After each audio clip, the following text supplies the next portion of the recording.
Hello and welcome to my picks for UFC 270.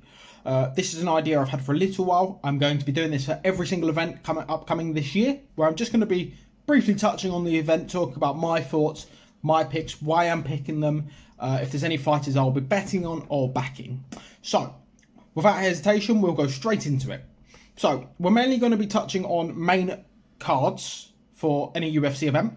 There will be prelims we'll touch on here and there. That'll be ones that maybe particularly interest me more than others. Ones that have a higher effect on the upper rankings of the division. So we'll start with the only prelim that we're going to be touching on for UFC 270, which is Ilia Topuria versus Charles Jourdain. Charles Jourdain being a late replacement after Movsar Evloev, I believe that is how you pronounce it, pulled out due to injury. So, what we're going to start by talking about is we're going to touch a little bit on Topuria. Topuria is an unbeaten prospect fighting out of Alicante, Spain. Very good fighter. I think he could potentially be a top 5 fighter coming into 2022, maybe towards the back end of the year. He's a Brazilian Jiu-Jitsu black belt and specialist. I think he's got, off the top of my head, I think he's 7 submissions, 11 victories and 3 KOs. I think the question in this fight is going to be, it's a question of, can Topuria get the takedown? Now, he's a very good stand-up fighter. However, he's definitely never fought a fighter in the UFC for sure who has the stand-up capabilities of Jourdain. Therefore, I think this is going to be a big test for him. I think he'll be able to cope with the stand-up. I think you might see a stalemate in the stand-up. I think the only real way Topuria gets Charles Jourdain out of there is by getting him down. I think that's for sure. One thing I would also say, touching on Jourdain, is he has recently been submitted in the UFC. He was submitted by Julian Erosa in, not his last fight, his fight before that. Bit of a freak one because it was in the 3rd round, he was very tired. Julian Erosa has got these massive long arms, this big arm span, and he did lock up a Darce choke. And I do think that could almost happen to anyone. Don't expect Topuria to be Darce choking Jourdain, but there's a possibility that he could definitely win with a submission. If I had to make a pick for the fight, I would be going with Topuria, either probably a 2nd round submission. I could see him dropping potentially a body shot, something like that, and then, yeah, getting the sub from there, maybe taking his back and locking in a rear naked choke. Don't think it's likely to see anything like a guillotine or anything like that, as I can't see Jourdain shooting for anything. So yeah, my final pick for that would be Ilia Topuria by 2nd round submission. Okay, and with that being the only fight on the prelims that we're going to be touching on, we'll now be heading straight into the main card. The main card will be kicking off with Cody Stamann versus Said Nurmagomedov. Now, Cody Stamann is coming off his first time he's had back-to-back losses in his career, although they were both to Jimmy Rivera and Merab Dvalishvili, which I was not looking forward to saying on a video because I probably butchered his last name. My point of bringing that up is anybody could lose to those two. They are top tier fighters. I think they're probably both currently ranked in top 8, I would say, because I'm not sure where Jimmy Rivera is ranked currently, probably somewhere around that 8 to 10 mark, I would guess. And I think Merab's in the top 5. I think he might be ranked 4th in bantamweight currently. Said Nurmagomedov, now, very good fighter. Don't get too drawn into the Nurmagomedov name because he's certainly no Khabib. Now, he's not a strong grappler, as you would expect from the Dagestani guys. And this is where he's actually struggled in the UFC losses that he has had, which came against Rani Barcelos, who is a Brazilian Jiu-Jitsu champion and I believe a Brazilian wrestling champion. Obviously, very, very good grappler. Very big threat there. Now, coming into the fight, it's a close one for me. It's one of the closer fights on the card. It's one of the ones I actually struggled to make a pick for. I certainly wouldn't be putting a bet on it. No chance I'll be touching this one. I'll be avoiding it like anything because I do think this fight could end in any way, which is the case for most fights. However, I don't think there's an obvious winner here. My pick was Said Nurmagomedov by decision, but however, like I said, not too confident in that one.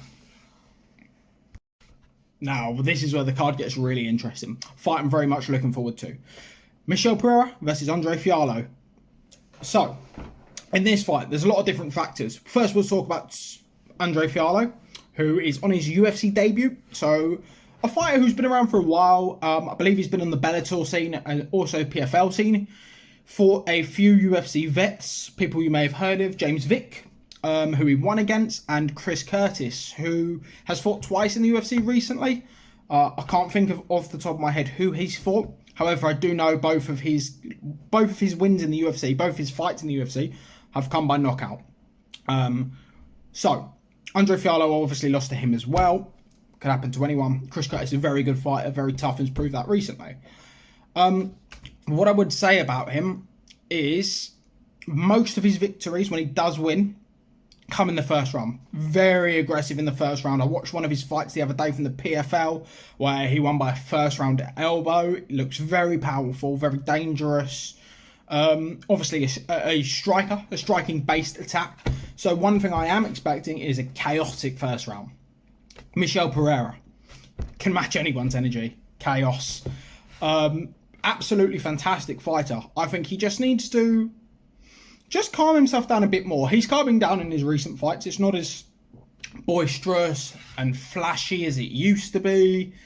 I would say the word to use for him is he's much more efficient in his use of techniques. Now, he's currently on a 3-fight win streak, also coming over some pretty impressive names. Nico Price, Chaos Williams, and Zelim Imadaev. 3 great victories, to be honest. I would really have... I don't think I picked him over Nico Price. Nico Price, a fighter I respect very highly. And he actually won that fight quite decisively. So, ultimately, my pick for this one was... This one's also very much up in the air. I'm going to go with Michel Pereira, because I think he's your safe bet. I think we're most likely to see Michel Pereira winning by decision. But, I don't know what the odds are. If you're looking for an underdog pick here, Andre Fialho, first round knockout. Okay? My pick will be Michel Pereira. Decision. And next up, we've got one of the 2 title fights on the card. One of the 2 5-round eventers. First one we're going to be talking about is the Flyweight Championship between our champion, Brandon Moreno, and the previous champion, Deiveson Figueiredo. So, we'll start off talking about this fight by talking a little bit about Brandon Moreno. So, he's coming off a round 3 rear naked choke victory over Deiveson Figueiredo in their previous matchup, their second matchup. First match they had ended in a draw. Second one, as I just touched on, Brandon Moreno by round 3 stoppage, rear naked choke. Brandon Moreno is currently on a 5-fight win streak. That includes 2 draws. Deiveson Figueiredo, obviously, which I touched on a little bit earlier, and Askar Askarov, who is one of the... I would say he's the boogeyman of the division, the one no one at flyweight wants to fight.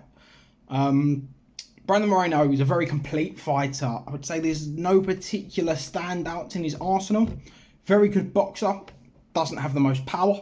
Very good wrestler, but not a Khabib-style dominant. He's very good all-round, very good fundamentals.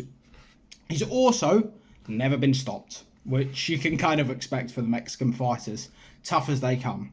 So, talking about this fight, I think one of the biggest things Deiveson Figueiredo's always got over every single one of his opponents is fear. They fear his power, they fear his aura. He brings an aura into the fight. Very much reminds me of a little bit of what Mike Tyson had back in the day.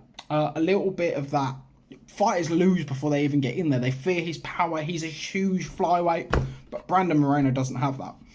I think that's what's going to be the difference for this fight. So, we're going to talk a little bit about Figueiredo first, and then I'll give you my pick. So, Figueiredo is coming off the first stoppage loss in his career. Again, as I talked about earlier, round 3 stoppage to Moreno in his last fight. He's very, very big for flyweight. Very big. Arguably the biggest flyweight that I can think of for sure, other than maybe like when TJ dropped down. But the biggest, contender in that division currently. What I would say is, in the last fight, I do think his weight cut played a big part in the outcome of that fight. I do think he got tired due to a terrible weight cut. I do think it affected it. However, I don't think it's going to affect the outcome of this fight. The big question is, can he hurt Moreno? Now, we've seen the 2 fight for, 8 rounds? And he didn't hurt Moreno in those 8 rounds. There's nothing to make me think that he's going to in these next 5. So, with that being said, my pick is Brandon Moreno by split decision. I think it'll be a very tough fight. I think it'll be the toughest fight the two have ever had, either way. But I think it'll be a very good fight, very competitive fight, and I think we'll see Brandon Moreno come out on top. Finally, I'm going to talk a little bit about our main event. The champion, Francis Ngannou, versus the interim champion, Cyril Gane. So, this is a fight I can sit here and actually talk about for hours, but I'm not gonna, because I don't think anyone knows what's going to happen, right? So for that reason, I'm going to just give a little opinion on the two fighters, what I think the outcome will be, where I think, if you're going to bet, where I think your bet should be. So, we'll start off by talking about the interim champion, Cyril Gane. Now, first, I'm just going to riff and say a couple things off my mind. The best all-round striker we've ever seen at heavyweight, for me. All-round, I'm talking about. Not power, not speed, everything. Very, very good. Doesn't get hit much, very quick, great jab, fantastic kicks, powerful kicks, especially his rear kick. We've seen in his last few fights, just off the top of my head again, Volkov couldn't touch him, Derek Lewis couldn't touch him, Jairzinho Rozenstruik couldn't touch him. They barely laid a finger on him. No one's been able to in the UFC yet. So, in my opinion, if you were going to create a fighter to beat Francis Ngannou, it would be Cyril Gane. He's big. He's very big, very powerful. 6'4", I believe he is. 255 pounds, but very quick. Moves like a middleweight. Now, is he going to be able to stop Francis Ngannou? I don't know.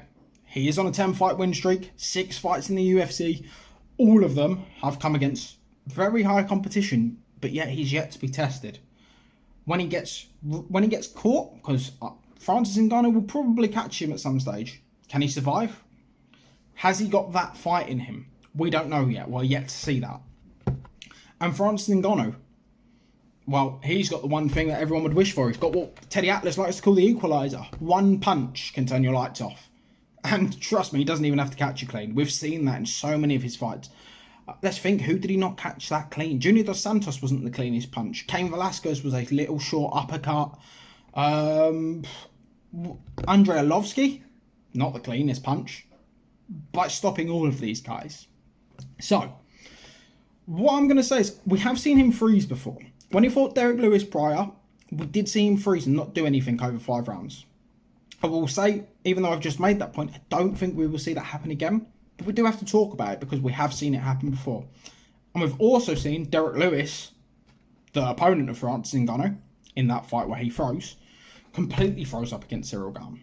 So we do have to talk about the possibility of it because it could happen again.